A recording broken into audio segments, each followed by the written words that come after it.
My name is Milo Kolb. I'm a junior in high school and I restore vintage axes. At the start of the pandemic, I started building a lean-to structure in the woods to pass all the time on my hands without any prior experience.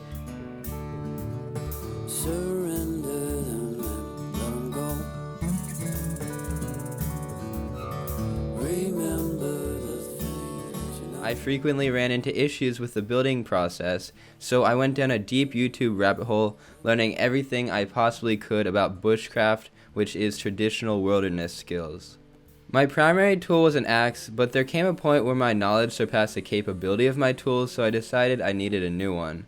To build the fort, I was cutting across the wood grain, which is known as bucking, but most axes nowadays are designed for splitting wood. I could buy a vintage axe or I could buy a modern tuned axe, and I chose the latter.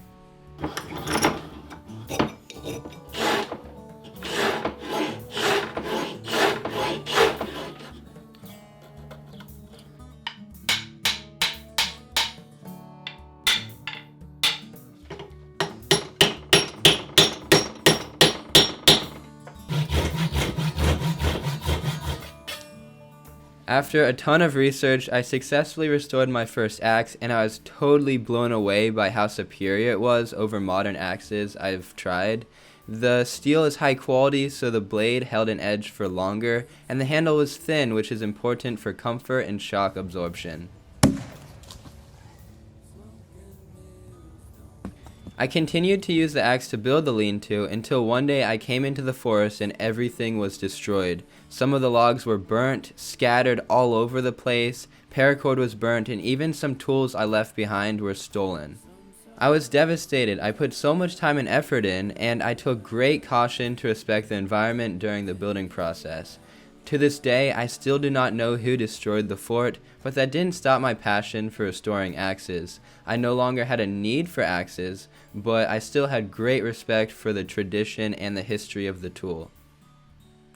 With the COVID lockdown finally ending and life coming back to normal, my interest in restoration waned and my interest in other hobbies grew.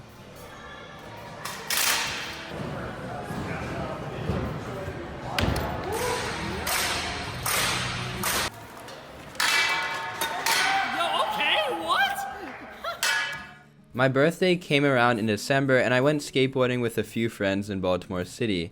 We stopped at a burnt down house along our adventure, and while messing around in the rubble, my friend spotted a severely neglected axe.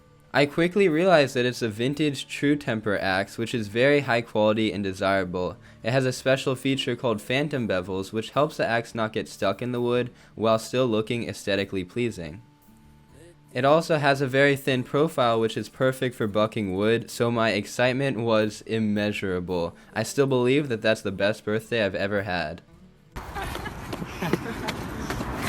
The spark from my axe interest increased, and I wanted to restore the axe very well. I started watching more YouTube videos, but I wanted to learn even more. I joined Facebook groups, and I was shocked at how knowledgeable the members are. For example, I was looking at pictures of axe blades under microscopes. Once again, I started going down the rabbit hole, learning more than I possibly could have ever imagined. I was finally a part of a supportive community, and I was helped along every step of the journey.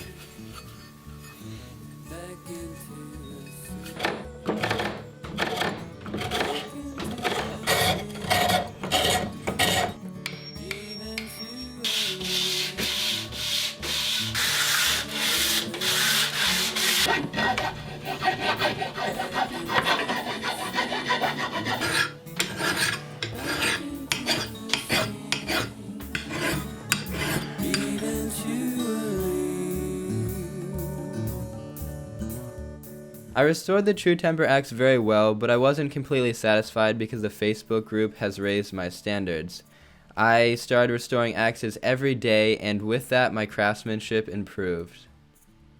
I built a workbench with my dad because the previous one was really flimsy. Our choice of materials was reclaimed wood from Baltimore City, and it turned out great. My focus for axe restoration became optimization for bucking. This brought up many new learning opportunities because it's a super niche category. Specific geometry is required for bucking because a thin profile is necessary for getting the axe to penetrate deep into the wood, but other aspects must be balanced for efficiency.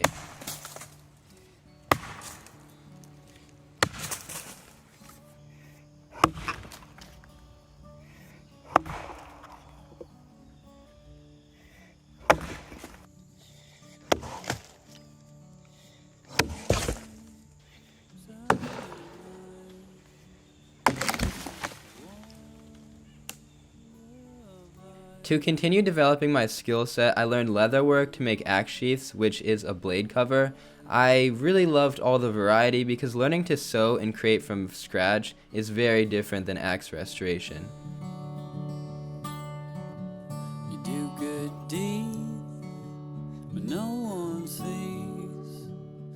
After a year of restoring axes, I felt like it was important to share my knowledge and create YouTube videos, especially since there's such a lack of information on this topic. I also started an Etsy page to sell restored axes, but I quickly realized that the market's oversaturated and people undervalue their work. Instead, I started selling leather axe sheaths, which sold much better because there's more of a demand and they're really fun to make. Despite axe restoration being a very niche hobby, it's opened up many opportunities for me and I've learned many new things. Quality over disposability. Having few items that will last a lifetime is way more valuable than having many low-quality items that will break and wear out. Restoration is experiential learning because there's no rules set in stone. It's up to you to decide what path you want to take and how you want to go about your restoration journey. I have admiration for older traditions that are dying in popularity. It feels special being able to connect with the past and relate with older generations that have trouble connecting with newer generations and young people in general.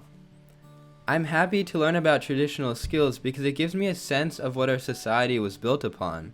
As long as I'm knowledgeable about older traditions such as axe and saw restoration, the knowledge will not die off with my generation.